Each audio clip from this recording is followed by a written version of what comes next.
Broadcasting live, this is the Handicappers Report, brought to you by the Clubhouse Racebook, 711 Central Avenue, Albany, and CapitalOTBBet.com, the premier online wagering site in New York State. CapitalOTBBet.com. Sign up today.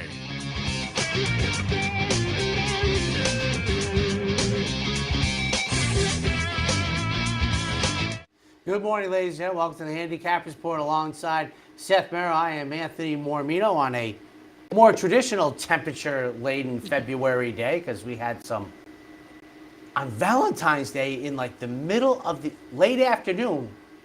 It was like 55 degrees. It was definitely spring-like this week. I'm like, to the point where now, as you say, we're kind of seasonal yesterday and today, and not that cold. So you just kind of see, but it felt really bounce cold. back. Yeah, that's a great point. Yeah, just the couple of days. This is what February weather is supposed to be like. I said that to our son last night when I picked him up at work at 10 o'clock. I go, this is February weather because for me, it's the 4 toughest weeks of the year. I mean, I feel bad for all my sisters are older than me as I'm the youngest child. And my third sister has Groundhog Day, which has got to be one of the 2 or 3 worst days to have a birthday. And I used to say, I feel bad because this has got to be, not only February 2nd, but this is the coldest part of winter to me. This whole month is really the bottoming out of winter. And when Seth and I were growing up as kids, you didn't turn the clock back until the last Saturday in April. Now it's like in 2 weeks. It's March 12th. I mean, in the 80s, they moved it up to the first Saturday in April. Then about 12, 13 years ago, they moved it up to March.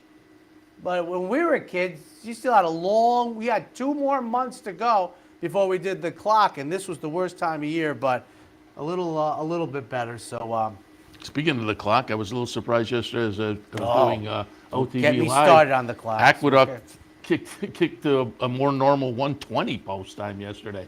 They were essentially running the same numbered races Oaklawn as the afternoon progressed yesterday. So they have decided it's 12:50 post down there today, but they've decided enough daylight left that they've gone back to. And how many races did they run yesterday?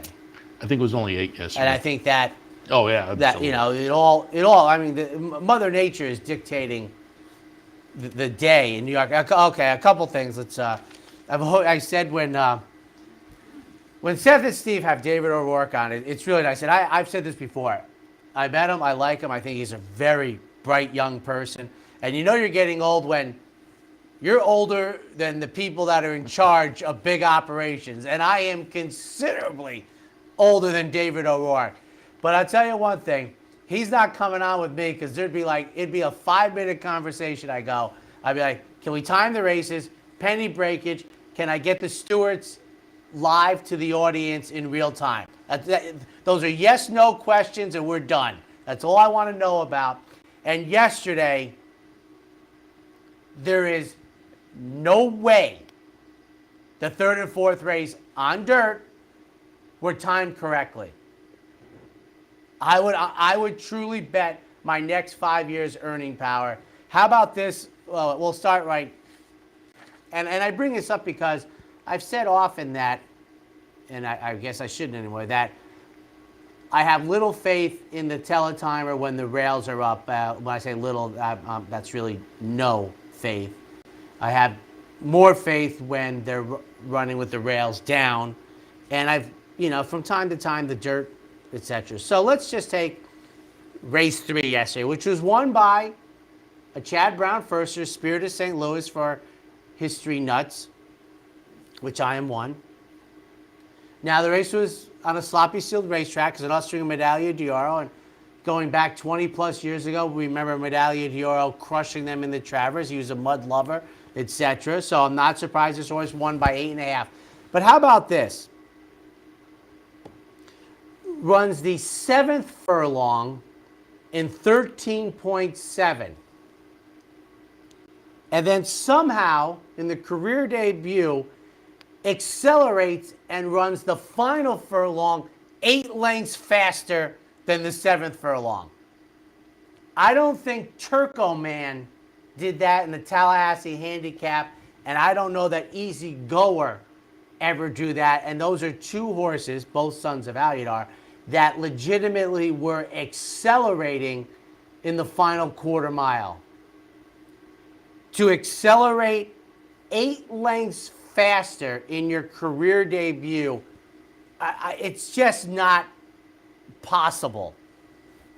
I mean, when horses are closing, generally, Seth, it's an optical illusion. They are slowing down slower than the front runners. The next race is more notable, though. Well, the next race is just not even close. So that's the mile race, the third race. So now we come up to the fourth race. An Irish exit who was leading at the 8th pole completed the 7th furlong in 13 and 2, let's say. And then somehow, miraculously, runs less than 12 seconds for the final furlong.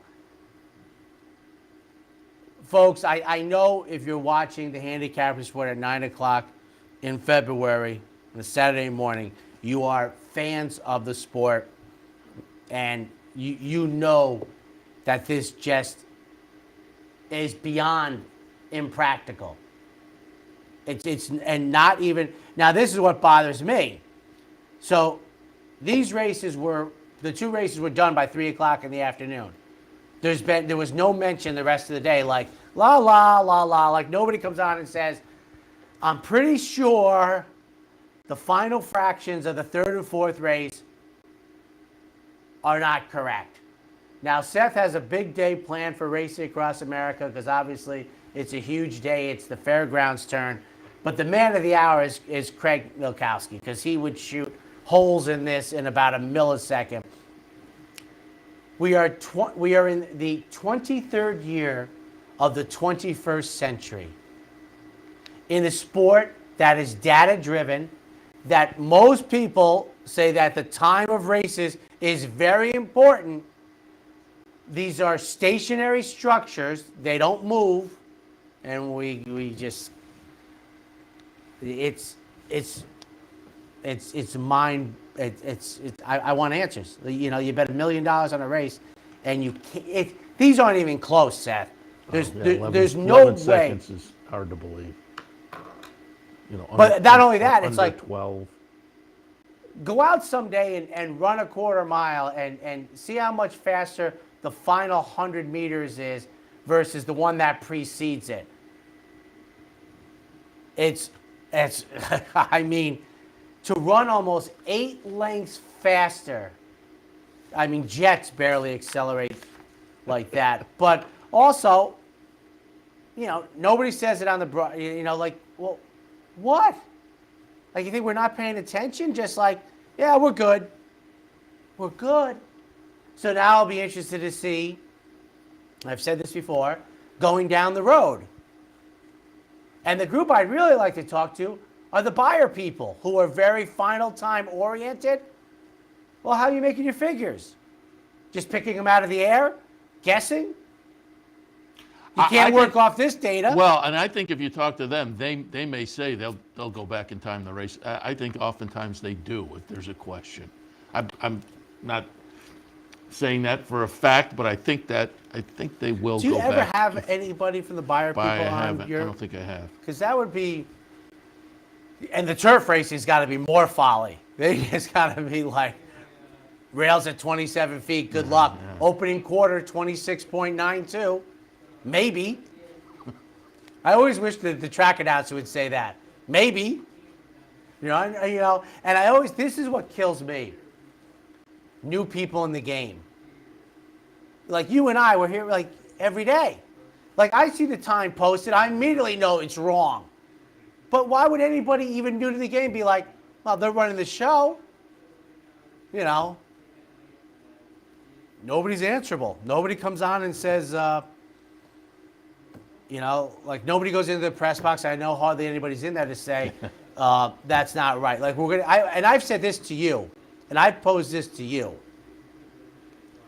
and I have decided when the rails are up, I don't think they should post fractions because I've decided if you know they're wrong, It's not better to post something. It's worse. It's more egregious to post it. Just take it down. Don't post the time. And maybe people will ask questions like, why is there no time? We couldn't accurately time it. But to post it, knowing that there's only a 1% chance it's right, is worse than not posting. I mean, I used to make fun of Hialeah near their end. There were still hand timing turf races. But into the 90s at the Spa, they were still hand timing on the inner turf course. So but I have decided that they should take them down. Like, I think Equibase should take this timing down and just say NA, not available, because I would make NYRA prove that time is accurate. And if they couldn't, and I don't think they could, I'd take it away and say, well, call them. Why don't I have a time? Call the jurisdiction that times the races. Or put in big bold, we have no faith this is correct. Why do you think that's funny? It's awful. I think it's funny because it'd be funny to see there, the no faith asterisk. But it would be how you feel. Like, I would like to know if anybody at NYRA today has full faith and lending that those two races were timed accurately. And I would be willing to bet them any amount of money in any jurisdiction they like that I'm right and they're wrong. Do you think the final times are right? Because at the final times... No idea. Well, the final times are, in line with the level of the 139 and running. change, they both went. Yeah. You might be thinking that the Spirit of St. Louis horse, the Medaglia d'Oro, he might be a freak. I'd be interested in the two buyer speed figures. Yes, I'll agree with that. Does that mean you don't agree with the rest of the stuff? No, I agree with that. The rest of the stuff, you're on your own. No, I agreed with those. Neither one of those horses are running under 12 for the last furlong. But how about accelerating off 13 and changes? Yeah. It's not like the previous one was like 12.26. They were 13 and change, and then like and here's another thing I've said before. Why don't they post a 7 furlong time? I've never, and that's presuming it's accurate once again, is I've always felt like, why don't they post them? Like for regular people watching races. You have it, just post it. And then you would have immediately known the gig is up. He just went 11 and change? No, he didn't. No, he didn't. But we'll see. We'll see if, honestly, if it's addressed on talking horses. And this is my thing. And I know some people think, I think, Seth, we either have to decide how important timing races accurately is, and if it's not, I'll get off my soapbox, but if it is, we have to assail it at every single time they get it wrong. We're betting millions of dollars. So either you tell me timing is irrelevant, and we just like make it up as we go along, or we get it right. Yeah, I mean, that's what handicapping is based on, so. Apparently not, because they, so I'll be interested. What do you make the odds of it being? 0. Apparently it's not important, timing races. You were wrong. You said it was important. It's apparently not. It's amazing. Yeah, no, and I'm a part-timer. I can't imagine the people that are in this, they must be going crazy, like just crazy. Well, you said it. For folks who don't know, Craig Mikowski, time for him, and I think I'd be honest. I think he's got exhausted running them down. I think Craig's got a family, kids. He can't police the whole industry by himself. He used to bring a lot of races up on video, and on video you can go frame by frame because video and there's no drag, 30 frames a second. Digital. You know exactly, and so he used to. I don't know if he's still doing that a lot or not, but he used to then go back. Far less. Pull up the video and. I'm telling you, you should have him on whenever required. He's not. I'm just going to say that. I'm not going to speak for why, he's not. But you're right. He used to have a heavy traffic, but now he's just like, so that's it. So there's no way they're right. And I think they know it. And we'll see. We'll see if there's adjustments or if there's NA. But I'm suspecting that information going forward will be accurate on Equibase. They'll have that forever. And I was asking about the final time because that is more going to play into the. I mean, the buyer. If the internal times are wrong, that's not really going to affect the buyer. No, So the buyer, internal fractions are for pace guys like me. But Buyer people what are I was final thinking time. was Randy Moss might be interesting to talk to because he does those early pace figures. Well, you talk to him. You usually talk, you know. And next time I have him as- on, maybe I'll get his take on that because that clearly would be affected by the Yeah. internal. And I'm a pace guy, so obviously it bothers me more. Huge day at the fairgrounds. And one of the great things about the Derby Trail is that we get a big weekend almost every 2 out of 3 weekends at the 4 different winter tracks they put together. Last week we had the preview day at Tampa. We have, the Risen Star Day today. And I've said this before, I love, fairgrounds gave themselves a big day in January, February, March. And this is the day in February, a terrific card. You ready to go? Because you have the fairgrounds, I have the big A. So we'll do the fairgrounds first. Was a 14 race card. Kicks off at 1 o'clock our time. And one of the things, I don't know if Seth, if they were the first to do it, running the feature as the last race. They really got into that where it's it's a nighttime event. This last race. So what is it? The 14th today. 13th today will be the Risen Star. Almost 7:15 our time. 7:15. And what I did like was, 13 runners? 14 runners? Yeah. I mean, that's tremendous. Yeah. That's a tremendous job. We're going to kick it off, though, with Louisiana Breds, 3-year-old fillies, maiden special weights, going 6. I went 5, 3, 8, and 2. Number 5, first-time starter, Hot Golden Girl by Golden Sense. Golden Sense last year, 116 first-time starters, 9 winners, 16 seconds, 11 thirds. So Golden Sense, very good first time out of the box. There was a sibling called Martinized, 6th, then 3rd, then 6th, then 2nd, then 1 in the 5th start. But a win, a 2nd, and a 3rd in those first 5 starts. Another sibling called Our Heat Seeker that was 3rd in the only 2 starts so far in the career. So there's a little bit of early talent, let's say, from the dam's point of view. But Golden Sense on top. I thought we'd get a little bit of a price. And, of those that have run, there are no world beaters in here. So I'll tilt towards Hot Golden Girl on top. She's a lucky rebel. Experience does count. This one ran a good race last time, leading much of the way and then fading to 3rd. That often bodes well for the next start. So I'll put that one in the 2nd slot. And 2 Jet, also with some experience. Nice improvement start 1 to start 2. I could certainly see this one being primed to move forward off of those and put in another good effort. In the opener for me, 5, 3, 8, and 2. And the early daily double is the 3-year-old filly maiden special weight theme. But in the second race, they'll be going a mile and a 16th on the dirt. Another race with a little bit of interesting breeding. Hammersfeld on top for me. Steve Asmussen runner. Justify.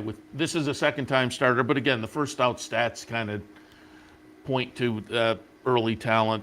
Justify last year, 46 first-time starters, 11 winners, 10 seconds, 2 thirds. Those are good numbers. Dan-produced sibling called Militia Man, 4th, and then won the 2nd start. Another sibling, Union Strike, 2nd in debut, won the 2nd start of the career, which was the 2016 Del Mar debutante. Handsome Mike, there's a name you might remember, was 4th in debut and won the 2nd start. Went on to become a millionaire and a graded stakes winner. So I think there's some nice breeding here. And the 3 siblings I mentioned all won in their 2nd career start. We'll see if this one can live up to those older siblings. I think it's very possible. Number 1 on top. Number 8, Persimmon by Connect. I've mentioned Connect before. Kind of under the radar as a win early sire. 64 first-time starters last year. 9 winners, 6 seconds, 8 thirds. There was a sibling called Terrazzo that kind of clunked in the first 2 starts. First start, did not finish and was vanned off. 2nd start, 12th of 12, but then ran 2nd and then won in the 4th career start, which I still consider a win early, and eventually went on to win 15 of 77 with 13 seconds and 11 thirds. So was a talented runner, but those first 2 starts do leave you scratching your chin a little bit. But I think Ken McPeak might have this one primed off a nice long series of morning works. And then Sweet Chablis in the 3rd spot. Hasn't been seen since really early in the meet, end of November, but does come into this with a nice bullet workout, and as you know, a 3-year-old debuter off a little bit of a layoff, has the eligibility to come back with an even improved effort. And I kind of like first you start sprinting and now stretching out today. I think this horse could be a player as well. Raylu Gutierrez on board of 7, a really good fairgrounds meet. I have it 1, 8, 3, and 6. And when every time I see or think about Connect, the ultimate other horse when he beat Arrogate right. for Bob Baffert. It's the other one. On to the third race. State bred allowance, 2 L's going 6. 5, 11, 7, and 4 for me in the third. I'll put Relic Hunter on top. Had 3 starts to begin the career fairly early in 2022, March, and April, then laid off until November at this meet, and came back running a good second, and then won last time to break the maiden. That was the middle of December. So a little bit of a layoff, but a horse that has clearly shown some talent so far early in the career, particularly on the comeback late in the season. So I think this one maybe has a little bit of an edge on most of these who have, as a non-winners of 2 lifetime race, these horses have plenty of experience and not too much of it in the winner's circle overall. But I think Relic Hunter is maybe a little more lightly raced with more upside potential than many in here. Little Wody, the number 11 horse, also comes off a win last time. Like the top pick, relatively lightly raced as compared to some others in here with only the 5 starts. So again, may have a little more upside potential in some of these. And got my mojo working in the third spot. Comes over from Delta Downs. Just missed last time against conditional claimers, but has some nice races underneath against state bred allowance runners, and probably fits okay with this bunch. 12-1 on the morning line. Wouldn't overlook got my mojo working in the third. 5, 11, 7, and 4. On to the fourth race. Back to 3-year-old fillies. Open company, maiden special weights on the dirt going 6. 2, 4, 9, and 2. Number 2 is Merlaza. Goes out for Brad Cox. This one has a full sibling called Gold Standard. Second, then third in the first 2 starts, and then won the next 3. Also for trainer Brad Cox, although different ownership. Gold Standard, the sibling, went out for Stone Street and LNJ Foxwoods.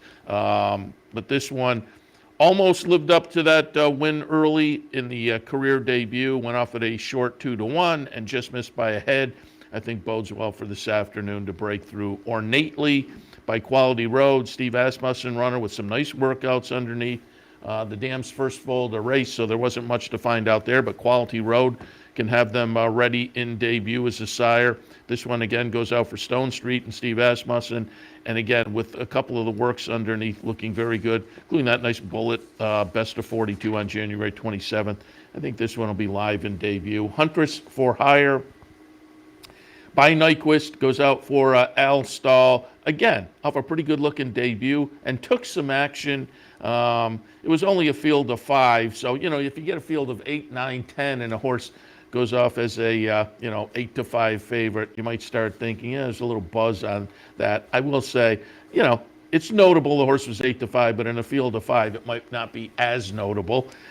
Mystical Fire on the outside for Tommy Amos in the second start of the career, I think could also be interesting off the July layoff if you get a price out there. In the fourth at Fairgrounds, 2, 4, 9, and 12. And it should be noted, because I don't think he's gotten nearly the thought that Quality Road is head and shoulders, I think, the most expensive stallion in America.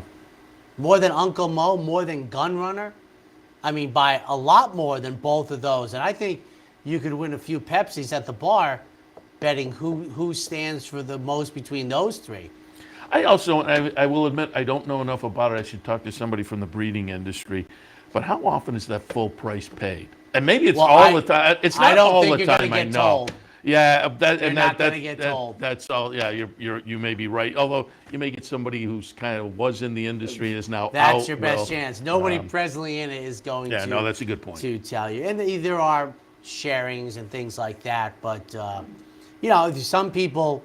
I mean, do pay. You have to pay it. They're outsiders. They want to go to. Well, you're paying full retail. And I ask because I know if you have like a prime mayor, the people with the sire want to see that foal go out and do well, so Yes. they slip you a little discount. Yep. And whatnot. So I'd be That's curious to true. know, but I think you're right. That they may Oh, be yeah, that's tight-lipped about that's it. that. So yeah, the fifth, you're all set. It's the 3-year-olds maiden special weights going here. A couple other big things, but 200K is rarefied air. Yeah. Uncle Mo is only at $150, and Gunrunner's only at 125. See, which makes sense because Uncle Mo is near the back end, so it's actually quite noteworthy that he's at $150, whereas Gunrunner is in the meat and potatoes of a stallion career.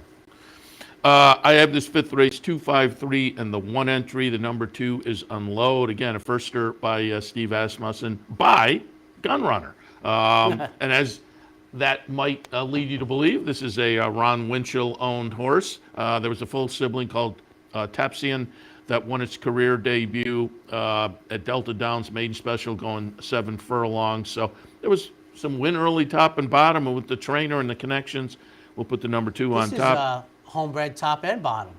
Yeah. He's got it all locked up. And Ron Winchell, certainly with Gunrunners, Wow. that's in a good position. number 5, Bishop's Bay by Uncle Mo, the aforementioned Uncle Mo, Brad Cox trainee. There's a sibling called Strava that won its career debut at Keeneland a couple of years back, made special weight going 6 furlongs. That January 22nd workout seems to signal this one should be on his toes in debut. Third slot, I'll look at Ocean City by American Pharaoh. The other, so to speak, Steve Asmussen, although they're both 5-1 on the morning line. I'm interested to see where the betting public tilts amongst those two. John Velasquez in for the day, and he'll be on board. And then the one entry, I think, is also a little bit interesting. I think between the one entry, I'm a little more interested in First Mission, but the 1A St. John's. The one at St. John's, how did Mike Rapoli not get that name? Exactly. So for me, in the 5th at Fairgrounds, 253 in the one entry. All right, on to the 6th, kicking off the slew of stakes action. We're going to be on the turf. My favorite, about a mile and 16th, the Albert Stall Senior Memorial. 3, 2, 5, and 7. I'll put Lake Lucerne on top. Comes in off a second place finish in the Krantz Memorial. Before that, a close-up third in the Blushing KD. So as you alluded to earlier, they have these fairly regularly scheduled stakes days down at the fairgrounds, which makes a good path in various divisions. And this one has moved along in the first 2 legs of this situation and has done so nicely. Tyler Gaffleone in town to ride last time from the close-up second. He's back today.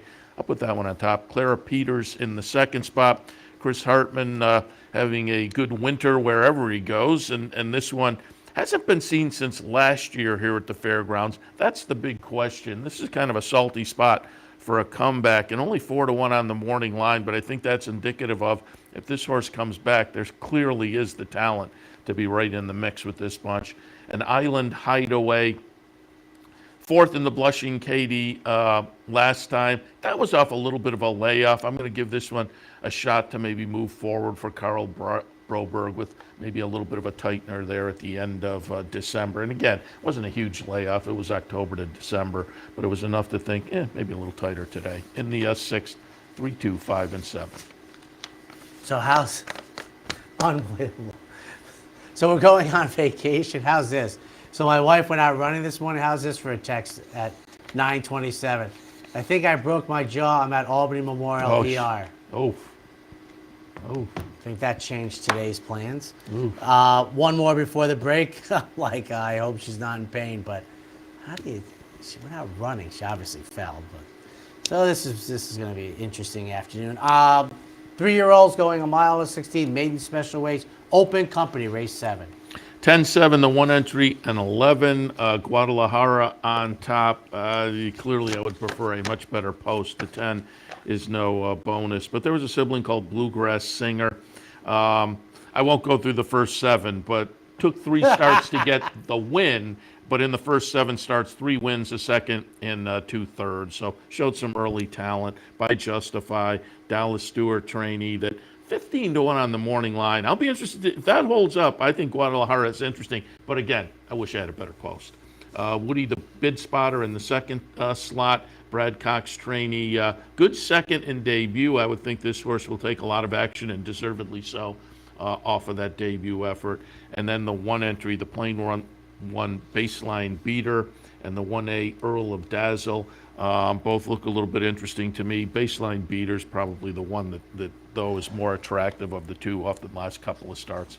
In the 7th, 10-7, the one entry in 11. We'll take a quick break. When we come back, second half of today's action from the fairgrounds.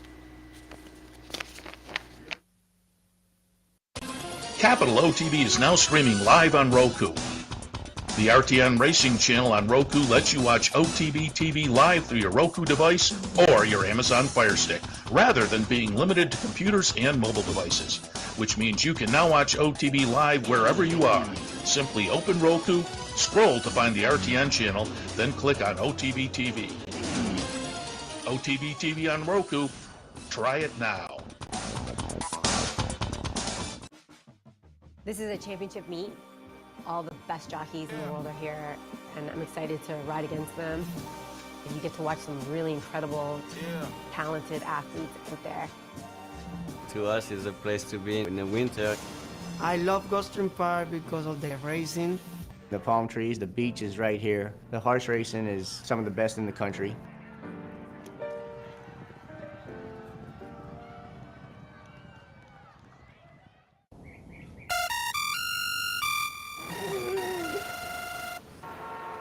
Come on. I want sales reports on my desk by Monday. Whoops. My bad. Love racing? RTN brings you every live simulcast on your home television, plus live video streaming and race replays on your PC and mobile devices. To order, visit rtn.tv. RTN, a breed apart. And welcome back, ladies and gentlemen. Handicappers Report alongside Seth, Merrow. I'm Anthony Mormino. So, in my life, she gave birth to our son when I was doing the news. They waited till I got down there. Now I'm doing the Handicappers Report, and apparently she has perhaps a broken jaw. I said I'm giving you a pass. If you want to leave during the commercial break, feel free. She's going to yell at me either way. So, on to the 8th race. Optional 80, non-winners of one, other than going a mile and a 16 for 3-year-olds. 5, 6, 7, and 4. First defender on top. Nice debut. This is a nice bunch. I mean, you could have 2 or 3 come out of this and be productive as stakes runners a little bit later on the 3-year-old side. But first defender for Asmussen, won very nicely in debut. I wouldn't see this as being an obstacle. It's sometimes you move to that next level. Takes a start or two to figure it out, but sometimes horses are just that good, and that may be first defender. Banishing also has looked very good in the first couple of starts. Got some experience in the debut at Churchill in November, then came down December 26th to the fairgrounds and won really nicely. 5-2 on the morning line is the morning line favorite, and probably talk about it a lot. Bettors paying as much attention to buyer figures as they do. Banishing with the number of that win last time may wind up being the favorite. And then Dennington, Ken McPeak. They got ambitious, obviously, off the maiden breaker back in October. They tried 3 straight stakes races, a 4th and a 5th bookending a 3rd place finish. So now they're dropping back into the more proper non-winners of one. Dennington certainly will be a player with that experience under the belt in the 8, 5, 6, 7, and 4. And for yours truly, what could be better? I have a turf race with the rails up at an about distance. Bet your bottom dollar on the teletype with a Colonel Power going 5.5. 6, 3, 8, and 10. Manny Wah on top. The question mark here is this is clearly more of a dirt horse, but has some turf experience that's okay. And this is just a bona fide, very good sprinter. So again, I'll look for this one to transfer over to the turf and hold that good sprint form. All in sync, coming out of some turf sprints. Hasn't been seen since trying one at Keeneland in October. But I think if you look down the PPs, a little bit inconsistent, but on a best effort, this horse belongs in the mix and gets Tyler Gaffleone in kind of a cozy post position. And then Surveillance, like the top pick Manny Wah, far more of a dirt performer, but does have some turf experience. Comes in off of 2 nice sprint stakes wins down at the fairgrounds, but again, they were on the dirt. I should say 3 nice stakes wins because you go back early in the meet, won Thanksgiving as well back in November. So comes in obviously in good form, and like Manny Wah, I think it'll translate to the turf given what we've seen on that surface from this one so far. Interesting race though, with putting a couple of more dirt-oriented runners on top. We'll see how that works out in the 9th at Fairgrounds. 6, 3, 8, and 10. 10th race, ironic, I think this is the 20th anniversary of Mine Shaft being named Horse of the Year. And even better, in the old days, this used to be called the Whirl Away. He got beat. Yeah, but it's the Mine Shaft. And as we talked about, these brilliant series they've constructed at the fairgrounds, these are for the older handicap horses going a mile and a 16.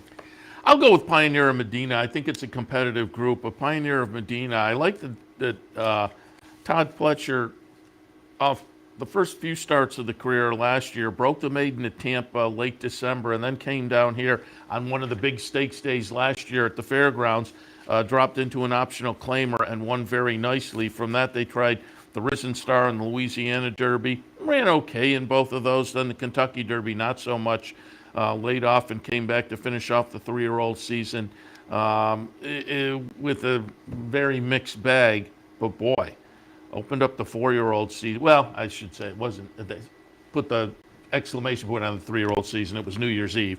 But we were on the verge of moving into the 4-year-old season with a really nice performance in the Harlan's Holiday, running second, but with a triple-digit buyer. So, with the nice experience over the track already, and that they elect to come here off the triple digit, I'll tilt in that direction. But again, I think it's a competitive group. Mr. Wireless, a close-up second in the Louisiana last time. The Tenacious just before that. Again, in this series for these olders here at the fairgrounds. And then Tawny Port. Interesting little 3-year-old for Brad Cox last year. Won the Ohio Derby, won the Lexington. So showed a little bit of ability, but went back and forth. Third in the Jim Dandy behind Epicenter.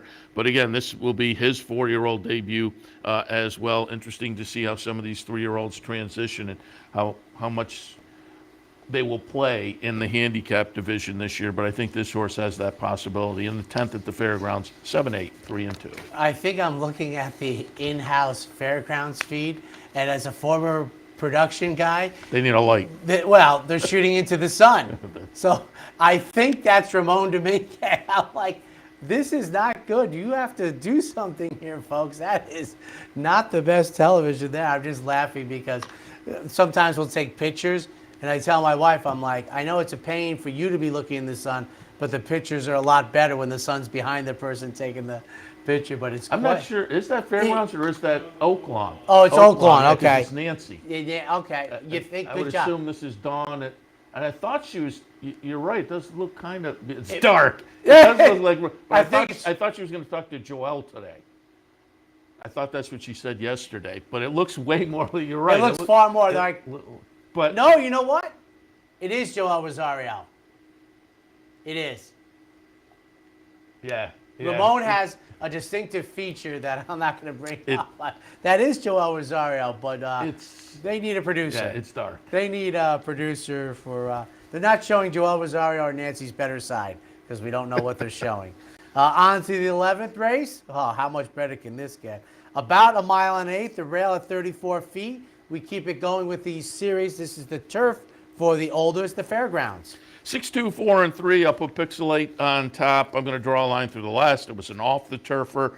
But before that, nice second in the Knickerbocker. And I think if you look down the page, this horse tends to run numbers that are that match up nicely with this group. Let's say that. Luis Saez on board with getting 8-1. I think it's a competitive group. I think you could point to a few in here and have similar feelings. 2 Emmys, 10th in this race last year, but comes in off a good second last time in the Colonel Bradley, second behind Gentle Soul. So with that finish last time, 2 Emmys and Gentle Soul will, and deservedly so, take plenty of action.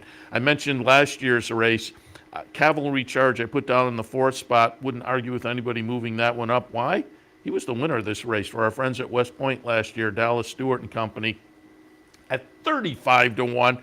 I wouldn't argue with, as I say, anyone playing around with Cavalry Charge in here, given what this horse did last year. And again, given the better performances by this horse, which I think put that one right in the thick of things with this bunch. It's a competitive group, I think, but I have it 6, 2, 4, and 3. Yes, I think the card is, big fields is competitive, really fun. On to the 12th race. Time for 3-year-old fillies on the dirt, going a mile and a 16th in the Rachel Alexandra. 2, 4, 5, and 6. Who's your filly? If you've been paying attention, Tommy Amos has been very high on this filly right along. Have you ever seen such oomph about a horse whose Beyer speed figures are anemic? That's what I was going to make the point. They have been over the moon about this horse, and this horse has never run a figure that figure people would ever be like. The 81 last time was legit. The two prior to, when you're not knocking out of the 70s, were, again, as you say, Tommy Amos has been, there were people thinking she should be on the Derby Trail. I'm like, she just ran an 81. And she was, in fact, she was in the future pool. Yes. And third choice or second choice? And I said last week, as I was kind of previewing that on the Sunday show, I think, it's tough for a filly to get in now. The point system. Yeah, you got to run. You got it. Yeah, you have to hit the boys before the Derby and get the points. I just did a quick look. There's at least, I think, 6 boys in the next race that have run better than 81. Yeah.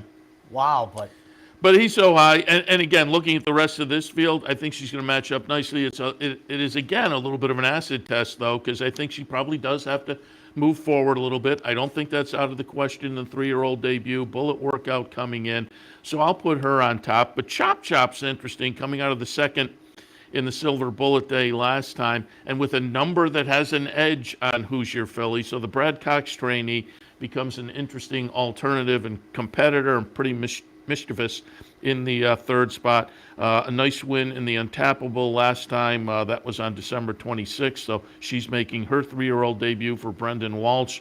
And I wouldn't knock this one moving forward yet again, putting that one right in the thick of things with those other two. I think Miracle is a little bit interesting for Todd Pletcher. I put that one down the 4th spot, and I think you'll get a price.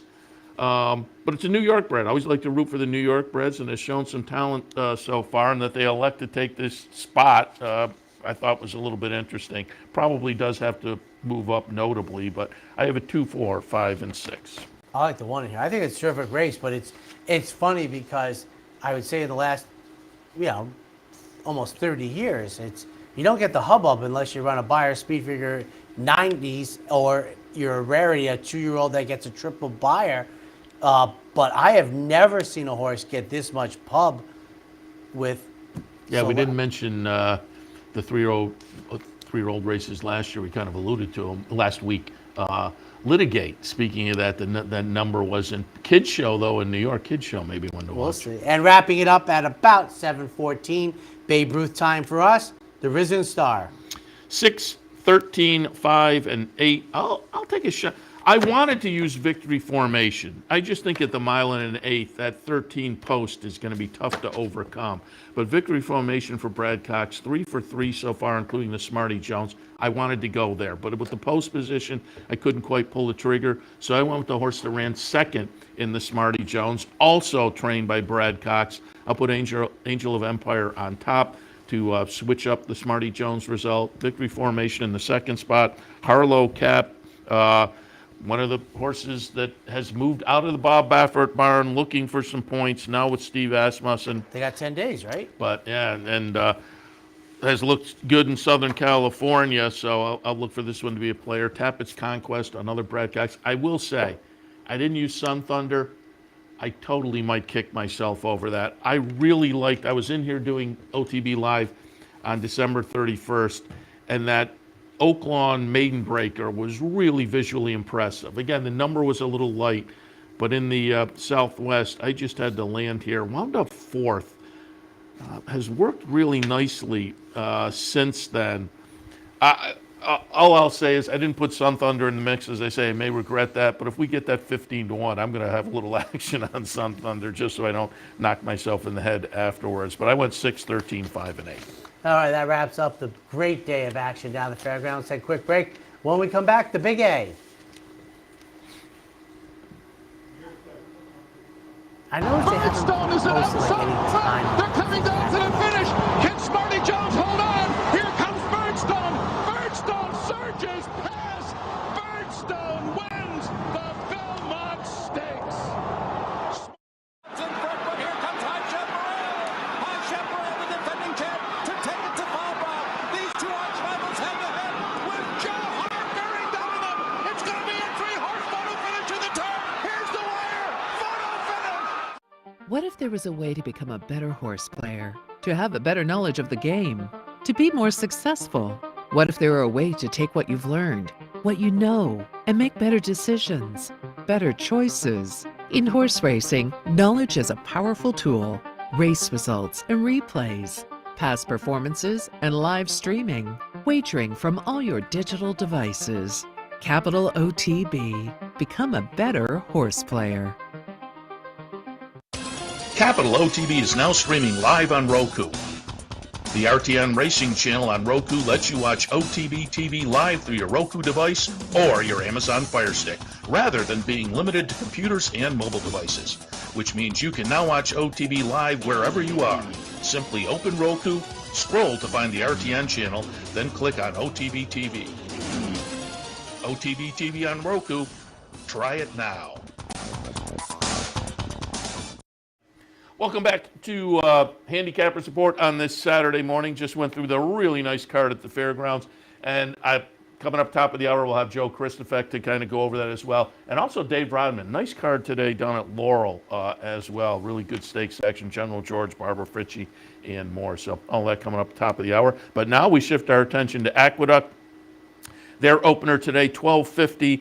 Post-time state-bred maiden claimers going the one-turn mile, where they'll probably come home in about 10 flat. Unbelievable. It will be right off the bat interesting. Watch your favorite teletimer. 245 kicking it off from the rail. We have Saratoga Strong for Ray Handel. Never been close, but if you look at this race, who would you possibly be enamored with? If it's Suppresso, who's first time in for a tag, first time Lasix, that'd be the one I guess you can, but I think that's going to be the horse people go to, and I think it's a wide open race, so I don't want any horse. I got some good speed. Let's go on with it from the rail, number 2, Saratoga Strong. Boys Code, number 4, lowest tag ever. Second time in for a tag for Mike Michelli. Won a race a couple of weeks ago. This is the third race since September. Wheeling into where, boy, if you're going to run well here today. And then for third, number 5, Laurel Valley for Todd Pletcher, making the third career start. Second time for a tag. I've talked about this before. There's the 2 levels for the New York bred, and I think they're very important to discern, and that is the 40 and the 25s. And Laurel Valley and Boys Code tried the 40s. That didn't work out. So 2, 4, 5 today in this 25. For Laurel Valley, I have written, oof, nice try. There's another level you didn't mention.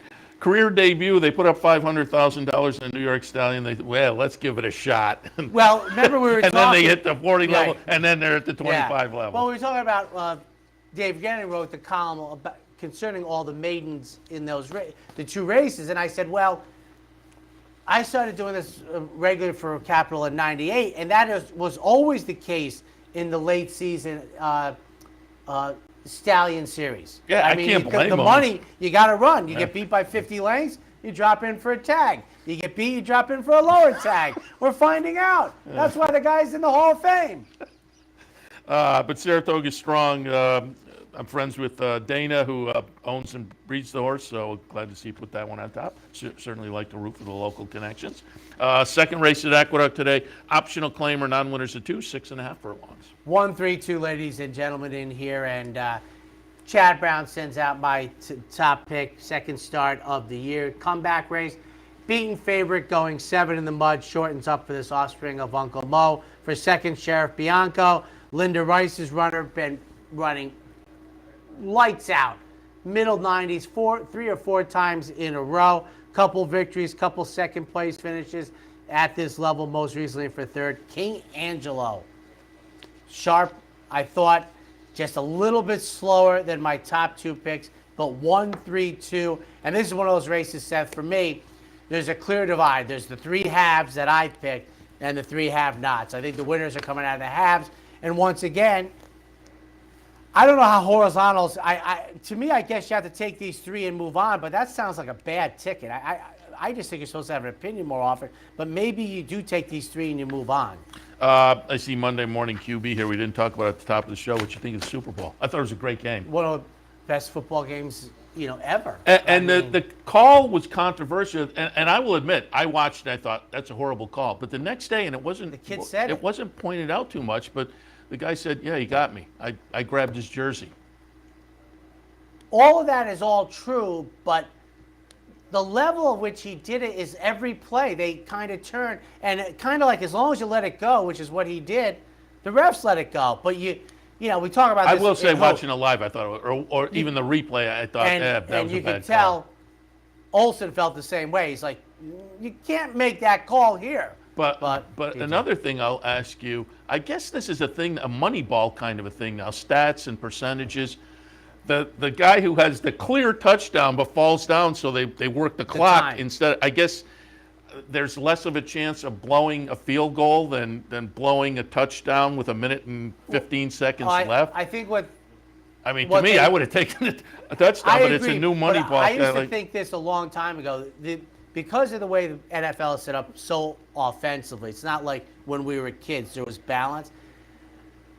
I thought whoever had the ball last would win. I mean, it's you can't give other opposing quarterbacks the ball with 1 minute left. It's just so unbelievable now, and the clock is the most important thing. It's strangling it. Yeah, I see him slide down. No, that was crazy. Third at Aqueduct. Especially if you had the other numbers in the squares and big pools. I hadn't even thought about. Yeah. Oh wow, that was frustrating. I didn't even think about that. Heavenly Prize. It's a mile for the ladies. 152 Frost Point. My top pick in here, coming off of a victory, which was coming off of a May layoff on the Preakness Day. I actually expect this Bill Mott horse to move forward off of that allowance victory. Frost Point on top in the Heavenly Prize for second.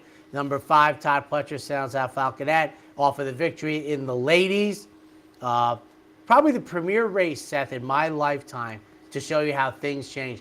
The ladies' handicap used to be 1.25 miles and was one of the biggest races in the United States for fillies and mares. Like, I'm saying top 2 or 3, folks. And now it's a listed stakes race run on New Year's Day. Battle Bling for second. Rob Atras sends out this runner off a second place finish in the aforementioned ladies 152. Yeah, I have to admit, I didn't even think of that. The squares. They just go. And nobody really mentioned it that I read, but yes, somebody out there had to be going, yeah. Oh. Well, and in the squares, somebody wins. The one person, but that's a lot going on nowadays with legal wagering. Fourth race at Aqueduct, a plain vanilla claimer, 3/4 mile. 4-3-1, ladies and gentlemen, here, and left leaning Lucy. First off the claim for Rob Atras in this low level, claiming off of a sharp victory coming out of the David Donk barn for a second. Right next to on the starting gate, Cinderella's Cause. Poor efforts most recently. These are New York bred allowance races now going into low-level claiming, one of the things we're faced with in New York regularly. And for third, scheduled to break from the number 6 post position, is the 1-4-3-1. Fifth race this afternoon, state-bred maiden claimers. They will go the 1-turn mile. 1-5-3, Derwin's Painter is my top pick, coming out of the Phil Serpy barn, making the 3rd career start. Debuted for 25, runner-up, reasonable, went up to 40, got beat almost by a dozen, goes back to 25 today in the 3rd career start. For second, number 5, Katie Cakes, goes out with blinkers today, second time Lasix, beaten favorite twice already in the career.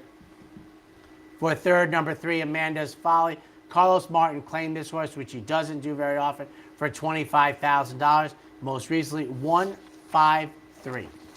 Sixth race this afternoon. We're looking at lower level conditional claimers. Again, loving that 1-turn mile. And I just got to point out the one here, who first off is coming off of a November of 21 layoff. So you're looking at like 17, 18 months. But if you look back, so I had only one start since August of 21. Not in my mix, but I don't care anymore about that. But boy, what layoff lines. I am 6-8-9. One more score for Bruce Brown. Gets my top pick. Second start since April, hoping that the comeback race for 35 3L was just a tune-up for this 14 3L for second. Number 8, Jay Stalker. Almost put this horse on top. We take the blinkers off. We drop down for the lowest tag for Bruce Levine. And for third, number 9, Don't Be Late. 6, 8, 9. I could be very late for that plane tomorrow with the wife in the ER. Oh, my God. Seventh race at Aqueduct. We're looking at maiden specials going a mile. Top of the page for me, I've written tough race. My brother-in-laws are probably monitoring this show to let her know that he'll be here in a minute, just down the road. 8, 5, 10, folks. There be dragons for Todd Pletcher. I'm signing up for 6-1 right now in the third career start as we get Lasix for this offspring of Bernardini, who's hit the board in the first 2 starts down in Florida for a second. Remember when the Florida horses came up here? They just had a huge edge. For a second, number 5, Bill Morey's runner, makes his second career start. And for third, the outside horse. And I have to take a guess based on the ownership and the name. And this person is a young person who loved horse racing, loved these shows we do. It's McCullough, who I would bet half of my next 5 years' earnings is a gentleman who passed away far, far too young. Most recently was at 15 Church, but big horse racing fan. Remember the first time? Well, there is local ownership, obviously. Yeah. And I'm pretty sure Bill Lawrence knew him, etc. I never forget the first time I met him. I didn't know him. I go into a restaurant he formerly worked at. My wife's like, I don't think he wants to leave the table. I go, he likes horse racing. What can I tell you? But I'm pretty sure I know the person for whom that runner is named. And you make a great point about the Florida horses, and it wasn't that long ago. They had a decided edge when they came up, but the last couple of seasons, not. Hey, Nick Zito won a race. Oh, at Oakland. Yeah. Won easily, too. Yeah. 8th race today. Somebody put on Twitter in all caps, Nick Zito, please report to the winner's circle. Nick Zito. I meant to, and then too much action going on. I meant to watch the feed to see if I'm sure he was in the winners. Oh yeah. Allowance non-winners are 1 types going 6 furlongs in the 8th. 8-6-3. I'll pick it up. Ryan's Cat gets my top pick, and not because I married a former Ryan who's in the ER right at the moment, but third race coming off of a slight freshening in here for Gustavo Rodriguez, coming back at the same level. Today's flavor is even money, my second pick. Since coming to New York out of the Doug O'Neill barn, is 3 for 3. Ran through the New York bred conditions, starting with the first start for George Weaver. The race goes through the 6th, clearly. And then 12th man for those Texas A&M fans, 8-6-3. 9th at Aqueduct, starter allowance, 1-turn mile once again. All right. Boy, I'll tell you, I talked about the 6-1 for the Todd Pletcher runner. I'm 2-6-5 here. The 6 scares the bejesus out of me at 10-1. But my 6-1 is Big Venezuela. Ran second most recently at this level. Fits in here. Has good tactical speed. I think that's the edge I had over the 6, Smoke and Heat, who scares me at 10-1. I thought maybe would be at a pace disadvantage to my top pick. And for third, number 5, All About the Money. David Jacobson has obviously picked up the pace the last 4 months, back to his old ways. 2-6-5 in the finale. Wrapping it up for this edition of the Handicappers Report, and just in time because we got Joe Chris back at the top of the hour. Also Dave Rodman. Again, nice day down at Laurel stakes-wise as well. So we'll wrap it up. We'll let you get out of here. Give my best to your wife. I hope you know from now on it's going to be a family joke. Any vacation you go on, you're going to bubble wrap her the day before. Unbelievable. I hope I'll be there in a couple minutes, honey. So he stays. I really go. Have a great Saturday, folks. I'll see you in 2 weeks.